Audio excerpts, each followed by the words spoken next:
Good morning, Julie Coher. Good morning, Jason Padgett. How are you? I'm good. What is all that going on behind you? I'm in Chicago because I came up for a Cubs game yesterday. So, What is yeah. Chicago? Yeah, we won, by the way, just so you Oh, know. is that a rarity? Not to my understanding these days, but so far this season, I know that we are ranked number one right now, but the Oh, season's so long. impressive. Yeah. Impressive. All right. I am not a sports guy at all. No, I'm not. I don't want to pretend that I am like all sports all the time. I know enough and I follow just enough. you So what else know. has been going on in your world? You doing anything with AI lately? Uh no, I know that our company put out or is putting out like rules around AI, but I'm not all that familiar with exactly what that's going to look like yet.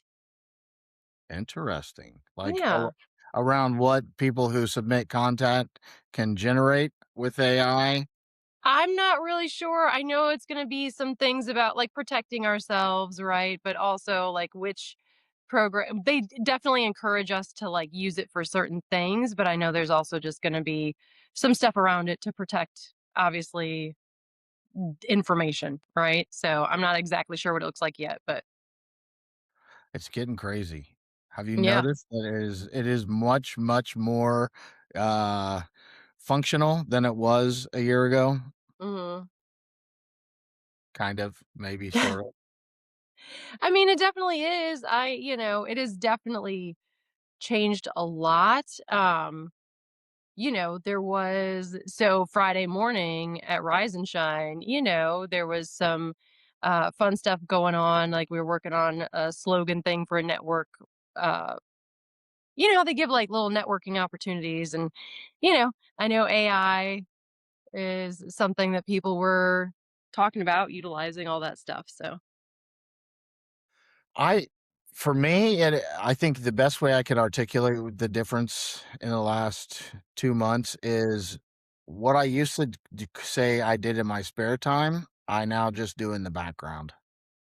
interesting. Like our website, which is insanely built out now, 100% built out by Claude in browser use with conjunction of Claude and ChatGPT. And I'm just want to share this because you're on there now too, right? Like, not only is this not something I could have done without AI, but it's something that it just, I would tell it what the next step I wanted it to do is, and then it runs and then it pings me. And then I go back to what I get paid to do or what something else that I'm working on. And then it just pings me when the next step is done and I Mhm. say, "Okay, let's move to this. Let's just take a quick peek at this because Yeah. it is, I think, kind of crazy." So the Yeah, landing page, you sent me a version of that and I was like, "Oh, it scrolls really well on the mobile version too." yes, yes, you've got links to the podcast. The landing page is the School's Out podcast because that is kind of becoming the flagship. We just Mhm. launched the Alpha School interview this week, which was awesome. As of tomorrow, Wednesday, there will be the first Field Notes, which is a newsletter around AI and education. There's an events page now, so anyone can submit AI and education related events around Indiana, like this one coming up May 12th that I am actually speaking at. And then the AI for Teachers on the Launchpad that my friend Rhonda hosts every third Thursday. And finally, where's the other page? I'm not sure where the other page is. There we go. Network. There's the network page, which has all of our podcasts, the Weekly Blitz, the Vibe, Data Bytes. And then down here at the bottom is another podcast that I'm part of about AI and nonprofits. It's not part of our show, but like all those pages, it has a full CRM connected to it through HubSpot now. Like none of that stuff could I have done, or would I have done, or would I have had time to do?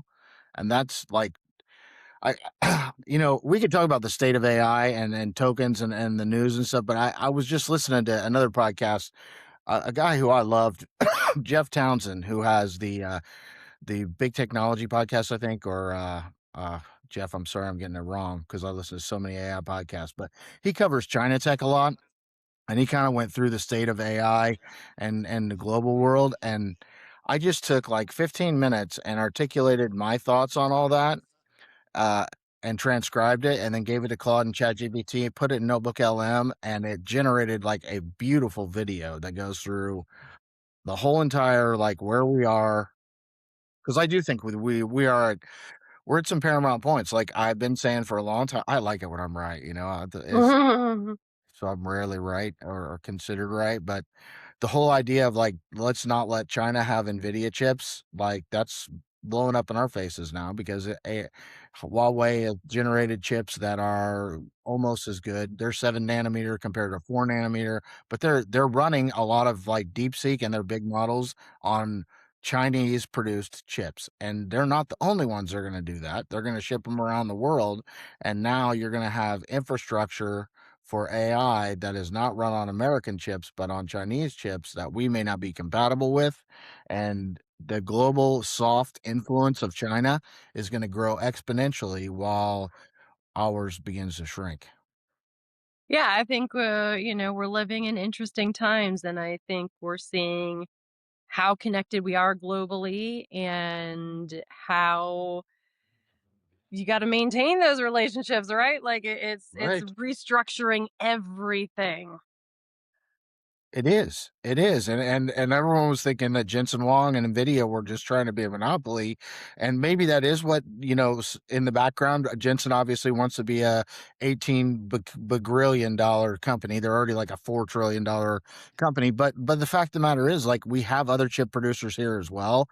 Like the Tensor chips are produced by Google. Like there are other American companies to shut off shipments of our chips to other countries who particularly China, who's like the closest to us, they're also shipping a lot of open source models, which allows all these third world countries free access to models that they can then tweak themselves. Whereas we just seem to have, I love the visual that ChatGPT created, which was like the Titans, like Godzilla, King Kong, Mothra, all them are all kind of battling it out over San Francisco, while China has like the spy versus spy little guys just going out all over the rest of the world, offering free AI, which nothing is free. Like they're going to create relationships and they're going to garner all kinds of data about those countries that their open source models are running in. So the global AI arms race is getting interesting, and I'm not sure I 100% agree with our positioning on some of it.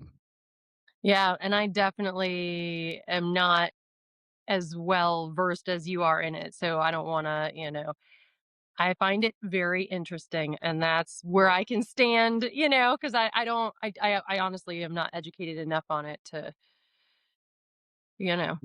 Well, one thing that you are educated definitely enough on that I think is another conversation that I'm not hearing. So I'm gonna use these visuals again because I do think that the little cartoon visuals are great. Like, there was a movie where like we stepped into like transformer type robots and go out and fight in the sea. I don't really watch those kind of action movies, but essentially it's like a human being stepping into a big robot body and then going out and fighting and like being way stronger than they are, right? And that's kind of what we've had with large language models up until now, is like a human being could use ChatGPT, could use Claude, and could really like multiply what they were doing times 4 or 5 or sometimes 10. Like it made us more powerful. But now what we have is like armies of these robots that don't have humans in them, just like being shot out. The agentic workflows.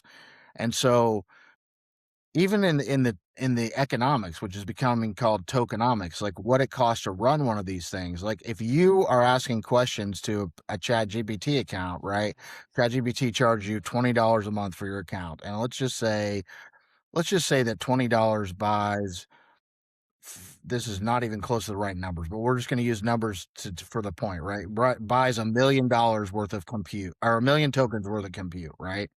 And Okay. so you might use $1.5 million worth of compute and actually cost ChatGPT some money, but 16 other people who have $20 accounts are only using 100,000 tokens worth of compute. And so it's all kind of break even. The margins are they're kind of like gym memberships. Like as long as you sell enough of them, the people that don't use them will make up for the people that overuse them. All right, that all changes when you have agents leveraging these. They're not just asking a question, they're asking like 50,000 questions a minute. Mm. There's no limit. They run 24/7.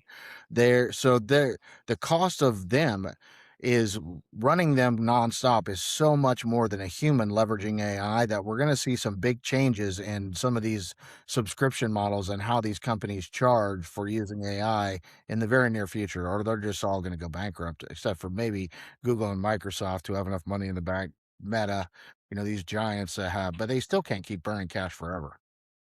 No, that's really interesting, and I hadn't, thought about that, but you're right, and I do wonder how ahead of it they'll get or if it'll be, chasing our tail again kinda thing. Like, that's seemingly a trend that we've talked about many times in different areas of what's happening, so I'll be interested to see how that all plays out. Because I know isn't Elon Musk right now in court fighting Sam Altman? Isn't that case happening right now? Yes, yes, yes.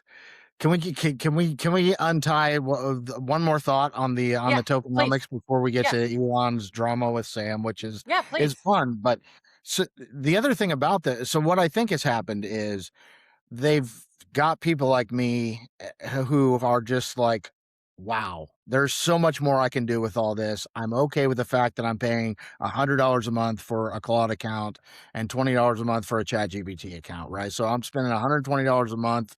Hopefully, I figured out some kind of side income or some kind of time savings that justifies that $120 a month. Well, they're gonna shift to now you have to pay per token use, and everything's Mm, gonna become a lot more expensive. Particularly because they've realized that their end user for both ChatGPT and Claude is businesses. So you're going to have entire accounting divisions who are figuring out tokenomics, like what's a human worth versus what does it cost us for a human versus what does it cost us to use AI to do this. But for guys like me that are just leveraging it, like we're going to have to figure out uh, how to not just kind of use this stuff willy nilly and all we want, because it's going to start getting a lot more expensive. And that's where China comes in, because the Chinese open source models are way cheaper. of They course. use different ways of doing things. And like, there's this whole safety thing, the safety versus cost thing, where, I would consider myself pretty conservative on the safety side. I didn't launch OpenClaw on anything. I'm waited for Claude to kind of have managed agents inside their safe environment. But if you're going to tell me that it's $2,500 a month to run on Claude or $25 a month to run on Kimi K2 or DeepSeek, that's not a hard decision for me. I'm probably going to take the risk. Yeah, it's really interesting, and I'm not sure if this is along those same lines or not, but, you and I have talked a little bit about, like, solar punk and this whole movement, and I'm trying to wrap my head around because part of the push is being more on open source things, right? And I don't my sister has already started shifting her stuff over, like, from a Gmail to, like, a European based email account. That is still kind of foreign to me. My understanding of it is very small, but is that along the same lines of what you're talking about or no? It is. The open source community is really it's an interesting and amazing community, but it does take some technical know-how to navigate it safely, to set things up in it. Uh, open source just means that you can do whatever. Okay, let's just take LLMs and open. So what there are two variations of open source. So there's a proprietary closed foundation model like ChatGPT or something like that. Like they launch it, you either use it, you don't use it. You cannot change what they sell you, right? There are open weights models, and there are open weights and parameters models. So there's essentially models that are halfway open source that are more or less, to my understanding, they are alterable in the sense that if you continuously reprompt them and change things in them, that they will change their behavior slightly. And then there's fully open source, which means if you know what you're doing, you can go in and change the wiring inside of it so that it's doing so it has the foundational setup that you would never have had the resources to set up on your own. But if you know like how certain modules inside there relate to each other, you can change those relationships and alter the behavior of the model. That's a fully open source model. The open source community Mm, has existed in education and science and a lot of places for a long time. They all share things with each other. They're like, "Oh, this is cool. In the name of advancing this, like I'm releasing it to the world. Play with it, see if you can make it better. Write a paper on it. Tell us. We'll feedback off of that." So that's kind of what the open source world looks like. But again, if you're not real technical, like there's also possibilities of putting things in there that you don't know are in there, and now all of a sudden you have a virus or you've leaked all your data, or that's it's great if you know what you're doing. That's my yeah. read on it. Well, I definitely don't know what I'm doing. I don't either. I don't Yeah, either, and that's why I don't use a lot of open source tools. The ideas are really cool, but I don't use it a lot. But I interesting. think what America needs to do is have more open source options. So the last time we had an open source model was ChatGPT OS 3 and Llama, and neither of which were very good. So Hmm, that's some of the hope of the open source community is that we as the United States will also develop some open source tools. They don't make a whole ton of money. I mean, you give them away, so they don't make money. That's right. and we're at a battle, and that brings us to the courtroom. Yeah. The current battle that we're at. Oh, how much of the history of that should I dive into before we talk about the I mean, probably a decent amount, right? Because even my understanding of it is very super basic, right? Like they were part where they what Elon was like on the board or he's part of it. Give us the whole background. I'll give you the quick version of the background. Yeah. I think it was around 2017.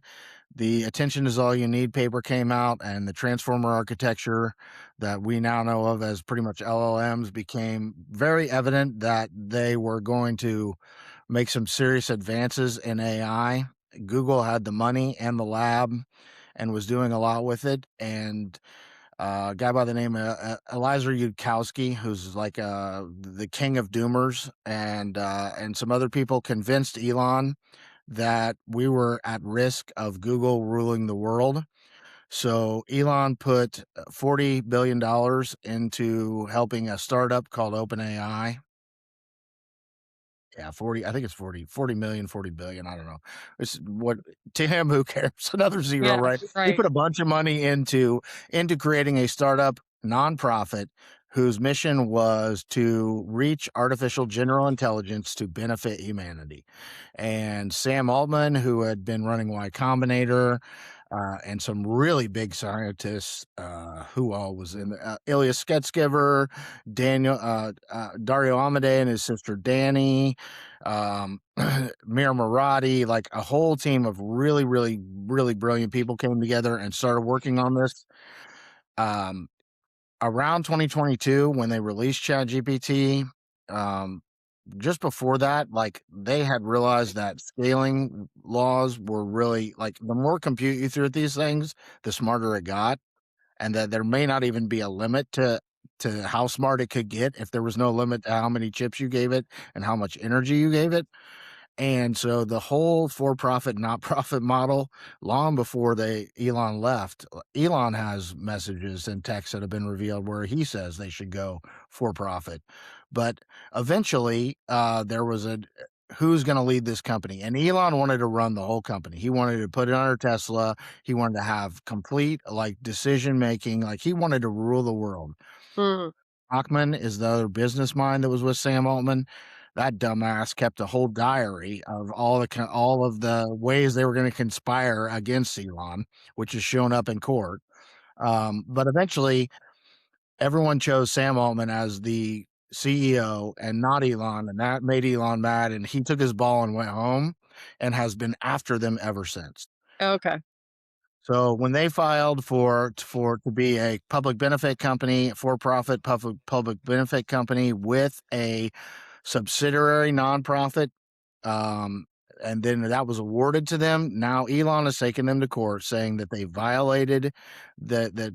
And he does have one good point, which is like any nonprofit, if they win this, then any nonprofit could take a bunch of donor money to get started, build a good business, and then just switch to a for profit and get rich off of it. Right? Mm. His primary argument is that it's BS that they were allowed to become a for profit.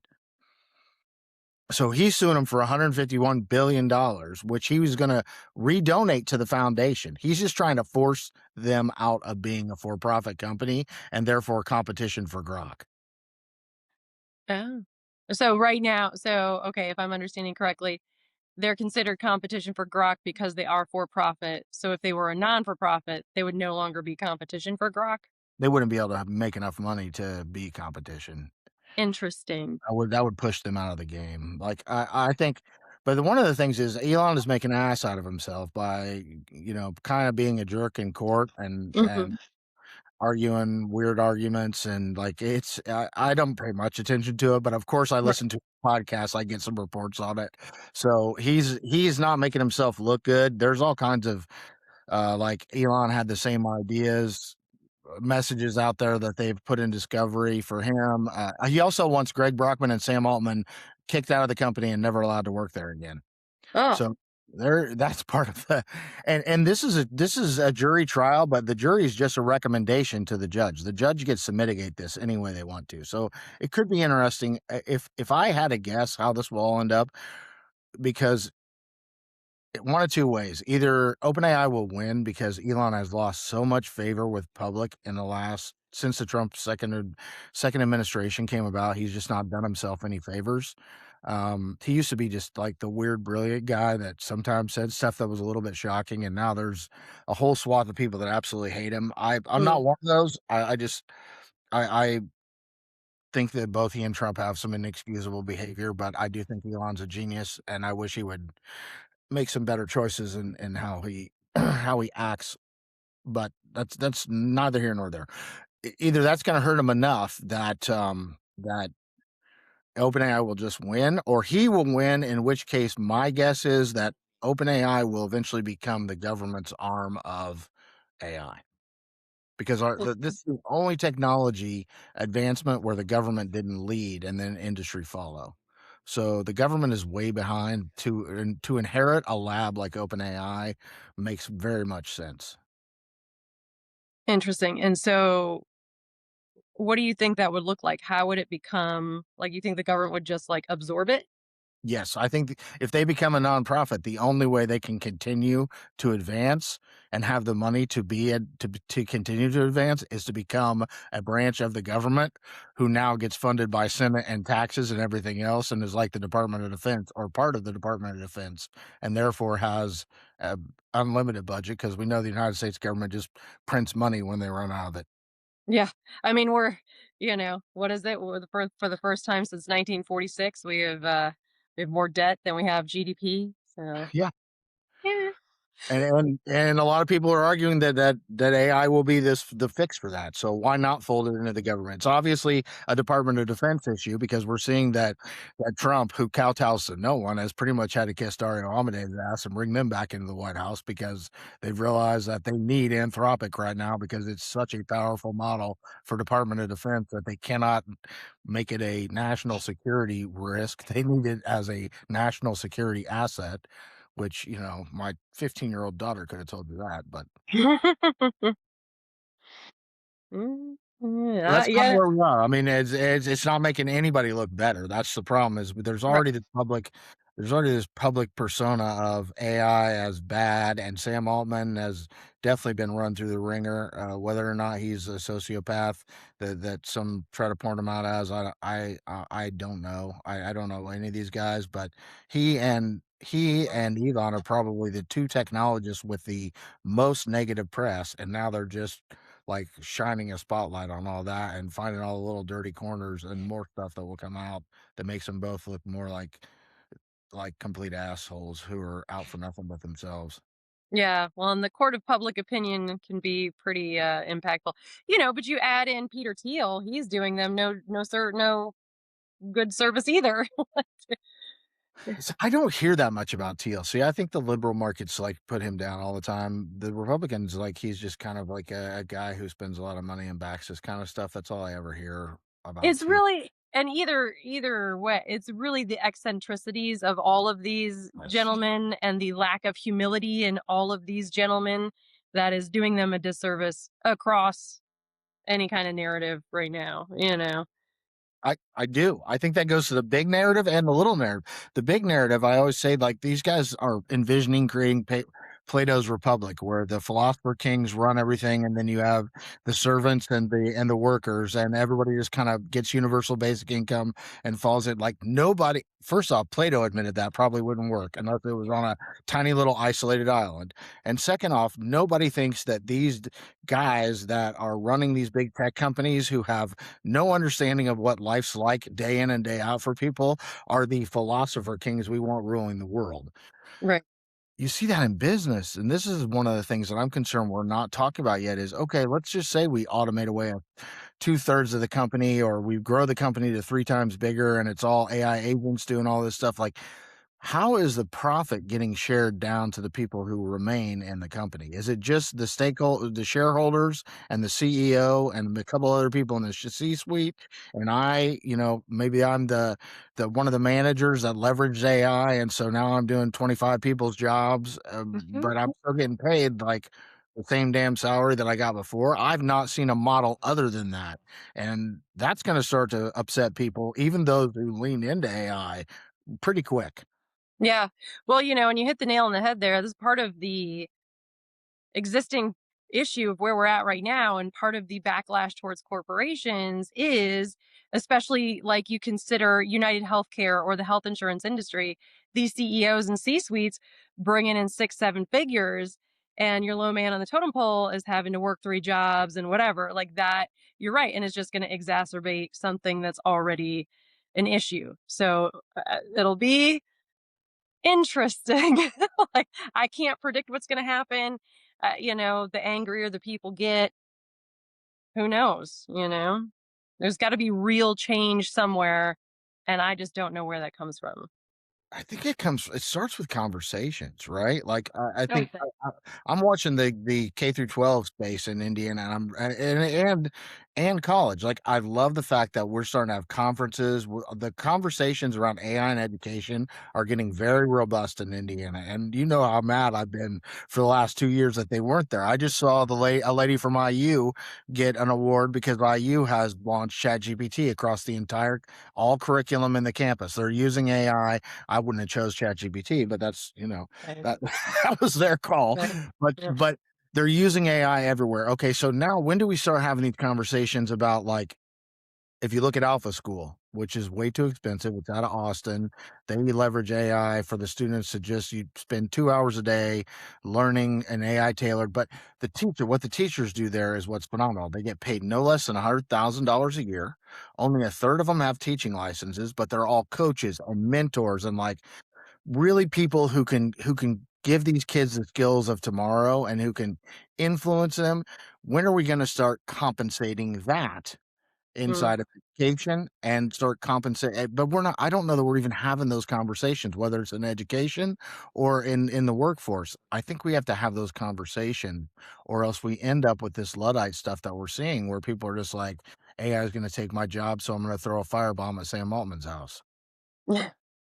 Right, violence is never the answer, you and I have talked about that 100 times. It doesn't fix anything or change anything, and conversation, as long as the willingness, and I think that's also a predicament we've found ourselves in, is this like attachment to ego, as far as like what my belief is what I stand on, and you can't change my mind, when really we should be open to having a mind be changed like that. I don't want to be right all the time. You know what I mean? Like, so I want somebody to teach me something so I can learn and grow. But there is this ego attachment to our belief system. And I don't know how you help people walk through that.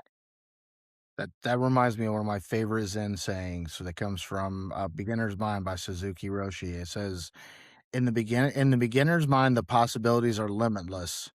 In the experts' mind, they are very few.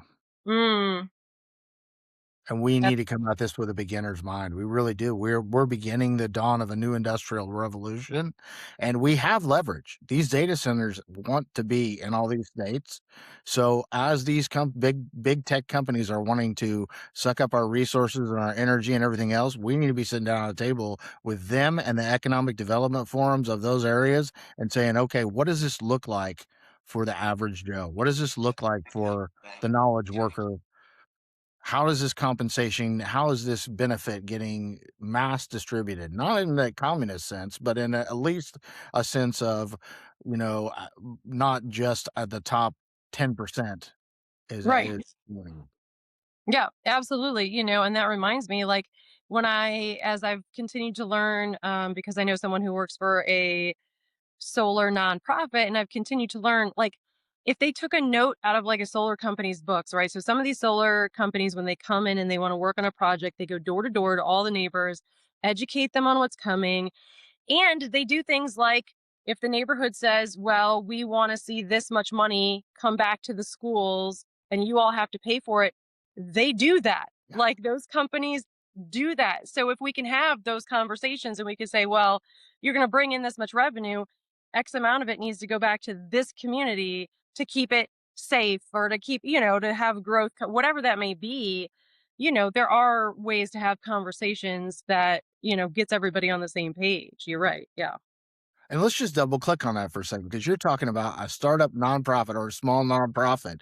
And you are aware that they do that. Okay. So Meta is building a multi-billion-dollar data center in Lebanon, Indiana. And either those conversations aren't happening, which Mm. Meta has more than enough money to do that kind of community improvement, or they're not being advertised. So one way or another, that needs to change. I would agree with you so much. Yeah. I mean, absolutely. And like you said, I mean, these companies have the money to do it. If they have that much money to throw into this data center, then you have that much money to be able to contribute to the growth. And you want to sustain the area in which you're building a business, you would think, right? So, like, what does that look like? How do we find the right people at Meta? Do we talk to, I say we, but like, I don't know if that would be Yeah. the citizens of We Lebanon as or a state. whatever. Who do they connect with? Do they go to the city? Do they go to their councilman? Do they go to their representatives? I don't know. I know representatives are probably a good place to start. I would say your economic development corporations are also a great place. I would also, and I want to, sometimes I just want to shoot myself for things that I want to say, shoot myself in the foot. But Karen Howe, the Karen of AI haters who wrote the book Empire of AI, which I read because I like to get all perspectives, does point out that some of these companies are notorious in third world countries for making and not following through with those promises. So not only do we need to make sure that those commitments are made, but we need to make sure they're followed through with as well. Yeah. And I don't know who, right. And it's like, who's in charge of that? Because when you talk about third world countries, it's kind of like, okay, that's a guessing game for me. But I would think on a local level, we could figure out who's involved Yeah. with, keeping that stuff in line, and we could keep on, because that's the job of the people, is to keep on the representatives, to keep making sure that the stuff's getting done for the community. Yes, I would agree. I think you need to start an Indiana safe and humanistic AI adoption society, Julie. Now we got to start another new thing. I mean, we've had a lot of ideas, but I don't think that's true. You can leverage the existing things. What I find in those existing things, and this is maybe just my sometimes abrasive personality, is that there is a lot of what's it called when there was when if you're not one of the boys, you're not one of the boys. Mm. There's like Oh, legacy relationships, let's say. oh yeah, the Yeah. old boys club. That whole Yes. thing. Yeah, Yeah, and it's not always the old boys. Sometimes it's the old girls or the old, but there's a lot of the we are the decision makers, and we have our click, and it's hard to penetrate that click, particularly with a new idea.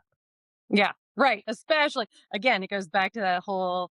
There's got to be humility. There's got to be openness, because, again, you get into that old boys club that just whatever done the same thing the same way for so long, used to making all the decisions.